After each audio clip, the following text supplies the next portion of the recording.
재배학, 원예학 강의 절대 강자 손평리 이장입니다. 그럼 다 함께 시작해 볼까요?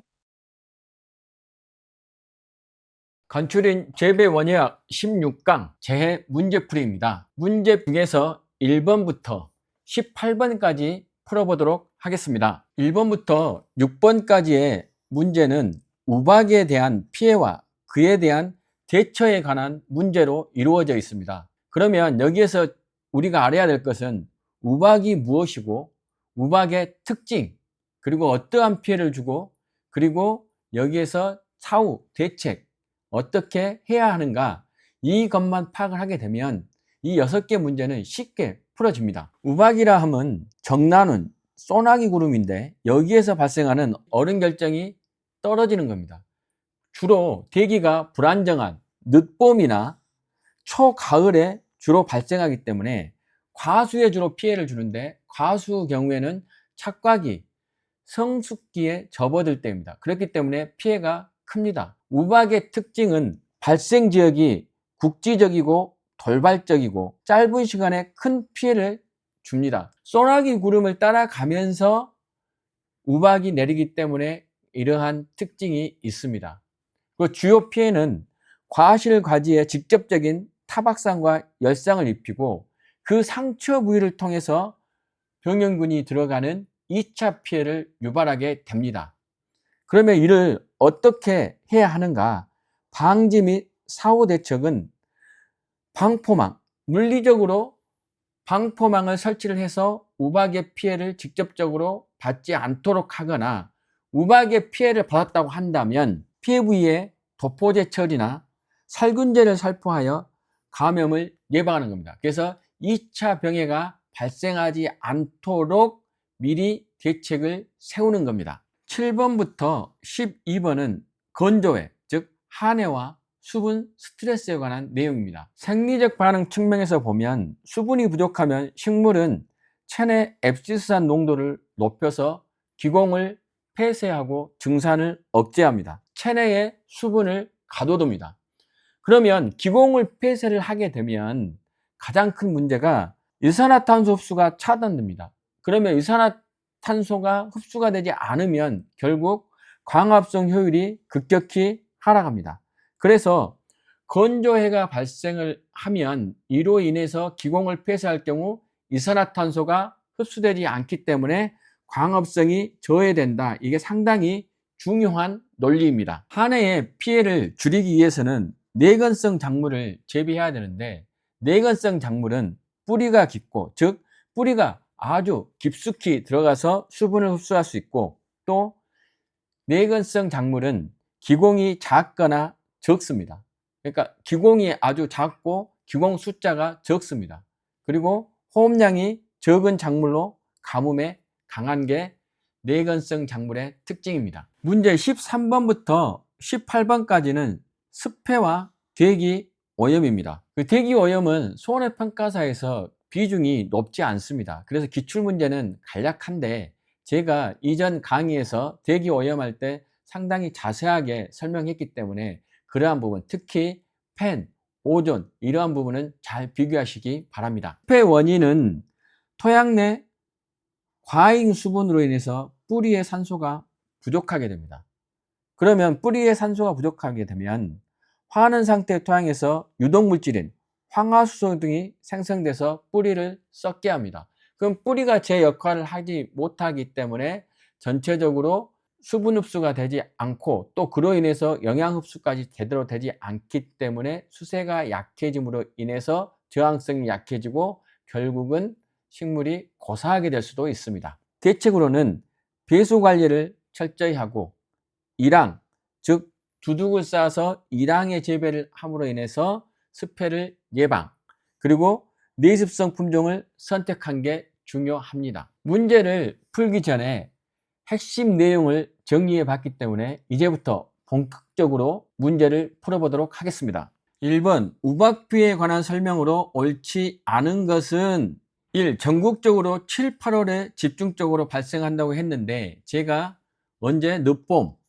5, 6월인 늦봄과 그리고 초가을, 초가을, 9, 10월 초가을에 주로 발생한다고 했습니다. 그리고 두 번째, 과실 또는 세 가지의 타박상, 열상을 일으킨다. 직접적으로 피해를 주는 게 이러한 타박상과 열상입니다. 우박이 떨어지면서 그러한 운동에너지의 힘으로 인해서 과실을 때리기 때문에 과실이 피해를 입을 수밖에 없습니다.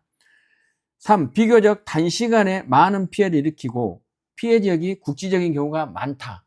국지적 발생은 제가 말씀드렸던 정난운, 그 소나기 구름의 특징이라고 볼 수 있습니다. 그래서 소나기 구름을 따라서 우박이 발생하기 때문에 결국 국지적이고, 그리고 피해 지역이, 그러니까 국지적이라니까 피해 지역이 좁고 단시간에 많은 피해를 일으킵니다.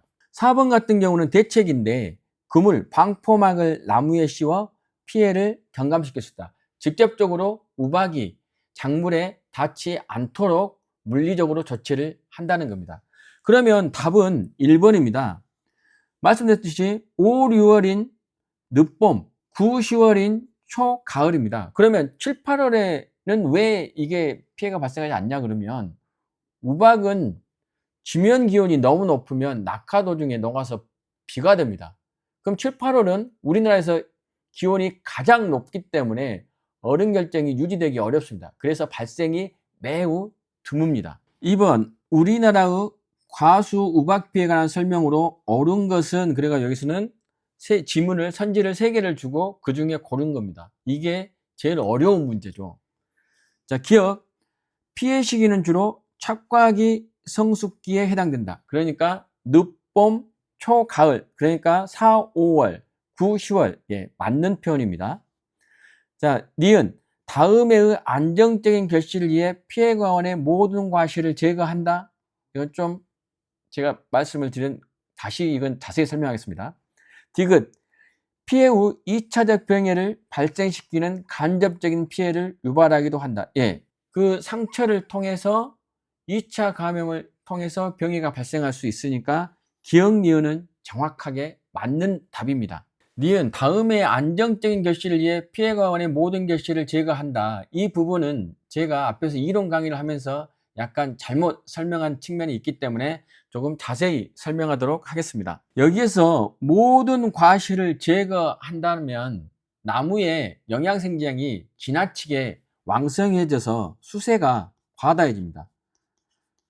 수세가 과다해지면 내년에 꽃눈 형성을 방해함으로 인해서 내년에 수확이 어려울 수 있습니다. 해결이 날 수 있다는 거죠. 수세 안정을 위해서는 완전한 피해 과실만 제거하고 일부 과실을 남겨놓는 게 내년 꽃눈 형성에 효과적입니다. 그래서 2번은 모두 제거한다가 잘못된 표현이고, 이 모두 제거했을 경우에는 나무의 영양 생장이 지나치게 과다해져서 꽃눈 형성이 안 되기 때문에 해거리가 발생할 수 있답니다. 그래서 2번 답은 기억과 디귿입니다. 3. 우리나라의 우박 피해에 관한 설명으로 옳지 않은 것은 1. 사과배의 착과기 성숙기에 많이 발생한다. 착과기가 4, 5월, 그리고 성숙기 9월, 10월, 그러니까 맞습니다. 2. 돌발적이고 단기간에 큰 피해를 발생한다. 맞습니다.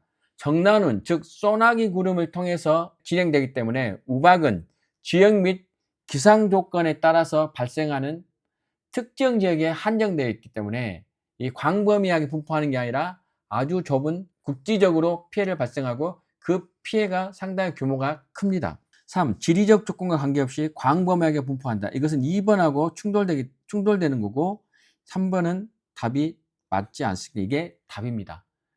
우박은 좀 전에 말씀드린 것처럼 광범위하게 분포하는 게 아니라 상당히 국지적으로 발생을 한다는 겁니다. 그게 정난운의 특징, 즉 소나기 구름의 특징입니다. 4. 수관상부에 그물을 씌워 피해를 경감시킨다. 예, 그물, 방포망을 씌우는 것이 가장 확실한 물리적 방위책입니다. 그래서 이건 그렇지만 이게 비용과 시간이 상당히 많이 들기 때문에 좀 효율적이지는 않죠. 4. 우리나라 우박 피해로 옳은 것을 모두 고른 것은, 그랬죠. 기억. 전국적으로 7월에 집중적으로 발생한다. 예, 아니죠. 계속 나왔습니다. 봄 4, 5월, 그리고 가을 9월, 10월에 발생을 합니다. 니은 돌발적이고 단기간의 큰 피해, 국지적, 돌발적, 단기간 큰 피해. 디귿 피해 지역이 비교적 좁은 범위에 한정된다. 이게 국지적이죠. 리을 피해 가원의 모든 과실을 제거하여 이듬해 결실률을 높인다. 2번에서 설명한 것처럼 피해 가원의 모든 과실을 제거하면 이게 영양생장이 너무 빠르게 진행되다 보니까 내년에 꽃눈 형성을 방해를 합니다. 그래서 수세 안정을 위해서 일부 과실을 남겨놓는 게 맞습니다. 리을도 틀린 오답입니다. 그래서 앞에서 계속 설명한 것처럼 7월은 고온기로 우박 발생이 집중되는 시기가 아닙니다. 그리고 결국 우박이 내리다가도 높은 기온 때문에 우리나라에서 제일 더울 때가 7월이지 않습니까? 그러다 보니까 비로 변한다는 겁니다. 그래서 4번은 니은과 디귿이 정답이 되겠습니다. 5번 최종 적가 후 우박 피해를 입은 사과 농가의 대처로 옳은 것을 모두 고른 것은 A농가 피해 정도가 심한 가지에 도포제를 발라준다. 맞습니다. 이 도포제를 발라주는 것은 상처 부위에 수분 증발 그리고 2차 피해가 발생할 수 있는 병균 침입을 막기 위해서 도포제를 상처 부위에 발라주는 게 맞습니다. B농가 수세가 강한 피해 나무에 질소 연면 시비를 한다. 수세가 강한데 또 거기에다가 질소 연면 시비를 하면 질소질 비료가 영양생장을 더 강하게 하는데, 그렇다 보면 너무 질소질 비료가 너무 과하다 하면 이게 도장을 하지 않습니까? 키만 크기 때문에 조직이 연약해지고 병의 축에 취약해집니다. 그래서 이것은 틀린 오답입니다. C농가 90% 이상의 과실을 피해를 입은 나무에 과실은 모두 제거한다. 제가 계속 이 선지가 계속 나오고 있습니다. 이거 같은 경우는 과실을 전량 제거를 하게 되면 나무의 생리균형이 파괴됩니다. 영양생장만 과다하게 되기 때문에 이듬해 과실을 열 수 있는 꽃눈 형성이 되지를 않습니다. 일부 과실은 남겨놔서 생리적 균형을 맞춰줘야 합니다. D농가 병해충 방지를 위해 살균제를 도포한다. 맞습니다. 2차 감염 방지를 위해서는 살균제 살포가 필수적입니다. 답은 2번 A, D, A농가와 D농가의 대책이 맞습니다. 6번 A지역 사과농가는 국지적으로 피해를 받고 과실에 상처가 나고 멍들어 정상적인 판매를 하지 못하였다. 이러한 피해 증상의 원인은 국지적이고 그리고 타박상과 열상이 나타난 게 지금 상처가 나고 멍들었다는 게 타박상과 열상이니까 이거 같은 경우는 우박이 정답이 되겠습니다. 7번부터 12번은 건조해 및 수분 스트레스에 관한 사항입니다. 7. 작물 생육기간 중 수분 부족 환경에 노출될 때 일어나는 반응을 모두 고른 것은, 수분이 부족하게 되면 앱지산이 합성이 촉진이 되고 이에 따라서 기공을 폐쇄를 하죠. 그러면 결국 CO2의 흡수가 되어서 광합성도 효율이 떨어집니다. 근데 연면적 증가는 이게 잘못된 오답입니다. 수분이 부족하면 세포의 평합이 낮아지기 때문에 입의 전개가 억제되어서 연면적이 증가가 아니라 연면적이 어떻게 된다? 감소하게 됩니다. 그래서 답은 기억과 니은 2번이 정답입니다. 8번 작물 재배 시 건조의 대책으로 옳지 않은 것은 그랬습니다. 1. 중경제초 2. 질소질 비료 과용 3. 내건성 작물 및 품종 선택 4. 증발 억제제. 건조에 피하니까 내건성 작물을 선택하는 것은 당연한 거고, 그리고 증발 억제제니까 땅에서 수분이 증발하는 것을 억제하기 위해서 증발 억제제 살포 당연합니다. 중경제초가 상당히 공부하신 분들이 혼동하는 부분 중 하나가 중경제초입니다. 중경제초가 땅을 긁어주는 건데 땅을 긁어주면 오히려 수분이 더 잘 마른 거 아니냐 이렇게 얘기를 하시는데, 그게 아니라 토양이 단단하게 굳어 있으면 땅속 깊은 것부터 지표면까지 미세한 통로로 이러한 모세관이 형성됩니다. 그러면 이 통로를 통해서 지하수가 계속 위로 끌어올려져 지표면에 오르게 되면 더운 열에 의해서 증발을 하게 되는데, 이 거득을 가볍게 긁어주는 중경 제초를 하게 되면 이 굳어있는 토양 입자를 부숴버리기 때문에 상부로 연결되던 모세관이 파괴가 됩니다. 모세관이 파괴되기 때문에 토양의 수분이 그대로 유지됩니다. 그래서 이걸 저희가 다른 말로 흙멀칭이다 이렇게 표현하기도 합니다. 그래서 땅속 깊은 곳에서 수분이 지표 밖으로 빠져나가는 길을 차단하는 것이 중경제초이기 때문에 건조의 대책으로 맞습니다. 8번의 정답은 질소비료 과용입니다. 질소비료를 과용하면 이게 지상부만 무성해져서, 그러니까 영양생장만 하다 보니까 물 요구량이 급증하고 또 조직이 연약해져서 가뭄에 훨씬 더 약해집니다. 질소질 비료의 이 부작용이 도장을 하게 되고 조직이 연약해지기 때문에 저항성이 약해져서 병해에 노출되는 경우가 많습니다. 질소비료 과용은 오답입니다. 질소비료가 여기에서 8번에서 옳지 않은 거니까 2번이 정답입니다. 9번 작물 재배 시 한해 대책, 건조해죠. 한해 대책으로 모두 옳은 것은 중경제초 8번에서 설명드렸습니다. 밀식재배는 이게 잘못된 답이죠. 왜 그러냐면 밀식재배를 하게 되면 작물 간에 수분 경쟁을 심화시켜 피해를 더 키웁니다. 이건 대책이 아니고 잘못된 거고. 디귿 토양 입단 조성. 토양 입단 조성도 결국은 토양 수분 보존에 도움을 줍니다. 그래서 중경제초는 모세관을 차단하고 토양 입단 조성은 그 토양 안에 대공급과 소공급이기 때문에 거기에 수분을 보존하는 데 도움을 줍니다. 9번 답은 기역과 디귿, 즉 2번이 정답입니다. 10번 내건성 작물의 생육 특성으로 모두 고른 것은, 모두 맞는 걸 물어본 거죠. 기역, 기공의 크기의 증가. 이거 제일 처음에 제가 핵심 내용 정리할 때 말씀드렸지만 기공의 크기가 작고 개수가 적어야 수분 손실을 효과적으로 줄일 수 있습니다. 근데 기공 크기가 증가하니까 이것은 잘못된 거죠. 니은 지상부보다 군건부의 발달. 군건부 뿌리가 발달한다는 거죠. 뿌리가 발달하니까 이건 가뭄 극복에 유리한 생육의 특징이고, 디귿 낮은 호흡에 따른 저장 물질의 소실 감소. 여기서 낮은 호흡은 에너지를 그만큼 소모하지 않고 축적하고 있기 때문에 가뭄 극복에 유리한 생육 특성입니다. 니은과 디귿이 10번의 정답입니다. 그래서 10번의 답은 3번이 되겠습니다. 11번 가뭄이 지속될 때 작물의 입에 나타날 수 있는 특징으로 옳지 않은 것은 1. 연면적이 감소한다. 7번에서 이 부분은 설명을 드렸듯이 수분이 부족하면 세포평합이 낮아지기 때문에 입의 전개가 억제돼서 연면적이 감소합니다. 또 연면적이 감소하면 또 그만큼의 조직이 치밀해집니다. 2. 증산이 억제된다. 수분이 몸에 가두기 위해서 기공을 폐쇄하기 때문에 증상이 억제가 됩니다.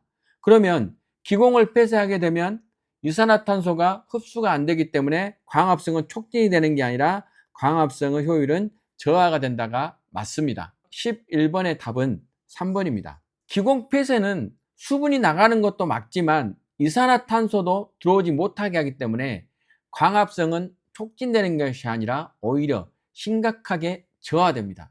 그래서 기공 폐쇄, 광합성 저하는 잘 매칭을 해서 이해를 하셔야 됩니다.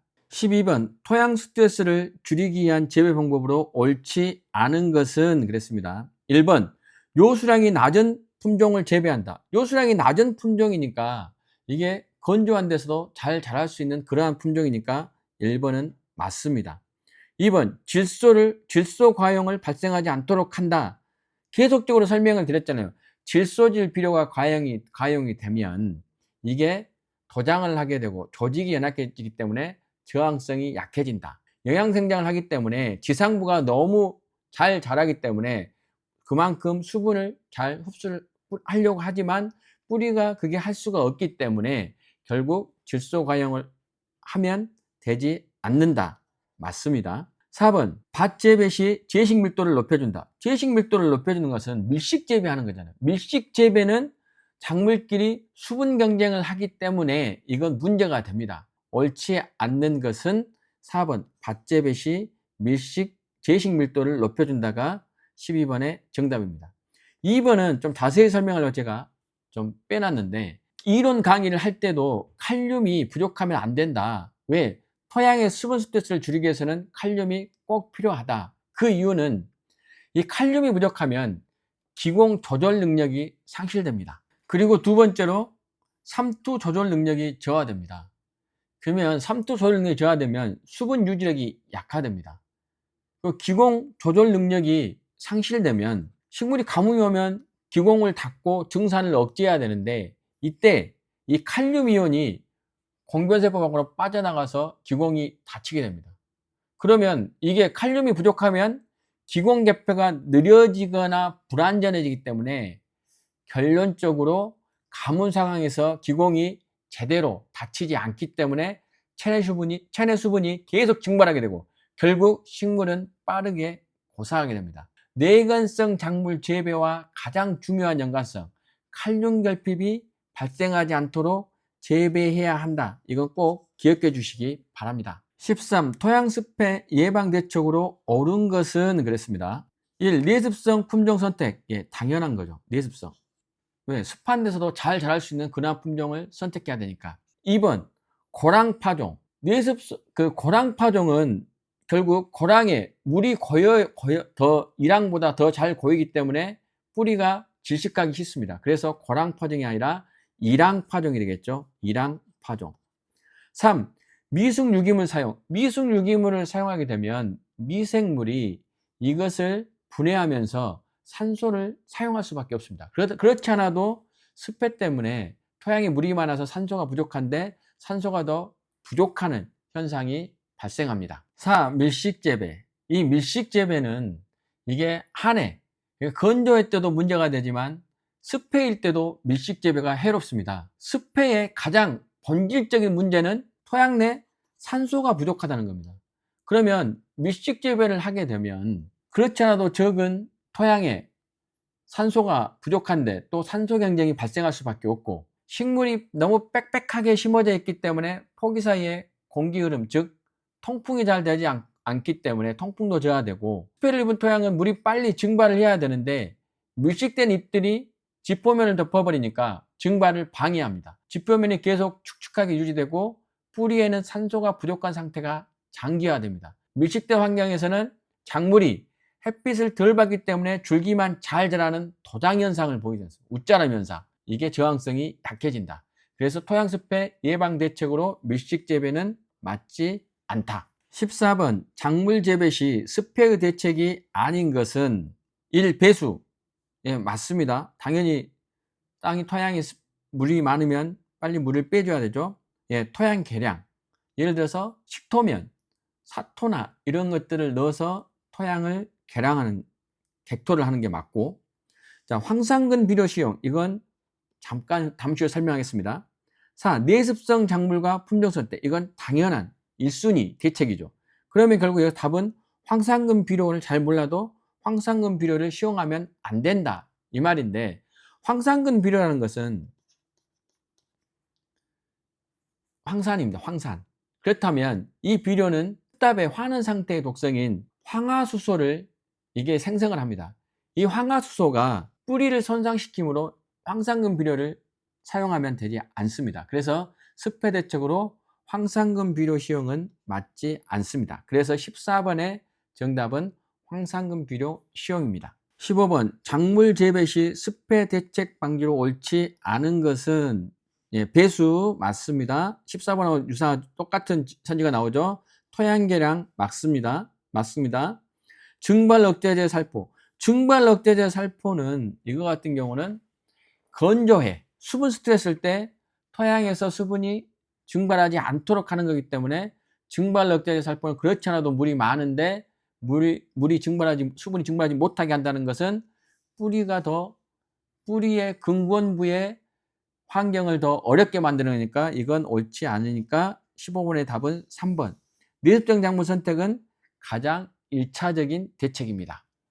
16번 토양 습해 대책으로 옳지 않은 것은 1. 밭의 고랑 재배. 앞에서도 계속 나왔던 선지입니다. 밭의 고랑은 이렇게 일항이 있으면 이렇게 여기가 고랑인데 낮은 데인데 이러면 여기는 침수 위험이 그렇지 않아도 높은데 비가 오면 여기에 물이 고일 텐데 그러면 습해 방지를 위해서는 반드시 어디에다 해야 된다? 이 일항의 재배를 해야 됩니다. 그래서 밭의 고랑 재배가 오답입니다. 그래서 16번의 답은 1번입니다. 땅속에 배수시설 설치, 그래서 물을 빠르게 배수를 해서 토양을 건조시키는 데 효과가 있고 습답, 예, 습기가 많은 답에서는 일항재배, 예, 1번하고 3번하고 상충되죠. 그 토양 계량제 사용 맞습니다. 17번 A 농가가 작물에 나타나는 토양 습해를 줄이기 위해 실시할 수 있는 대책으로 옳은 것을 모두 고른 것은 그랬죠. 기억 일항재배, 예, 일항재배 습해, 예, 맞습니다. 표층 12 토양 계량제 시용 디귿은 맞습니다. 그러면 니은 한번 확인해 보도록 하겠습니다. 이는 크게 윗부분에 시비를 하는 건데 이렇다면 습해가 있다면 결국 땅 속에는 산소가 부족합니다.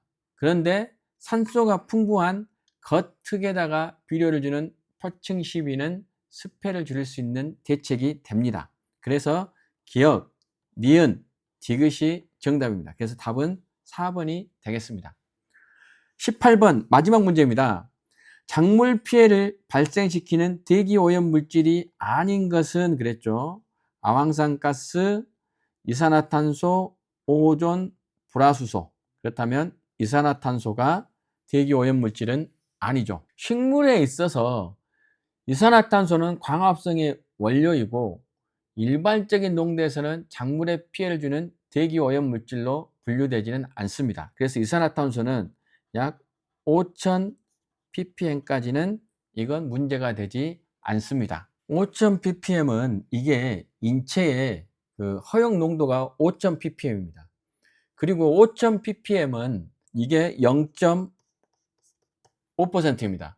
공기 중에 이산화탄소 농도는 지금 매년 이렇게 상승하고 있어서 현재 지금 2006년 이 초의 측정치를 보면 430 ppm, 약 0.043%입니다. 이산화탄소 농도가 높아지고 있지만 아직까지 대기오염 물질은 아니다. 이렇게 이해하시면 되겠습니다. 제 문제풀이 첫 번째 시간으로 18문제를 풀어봤습니다.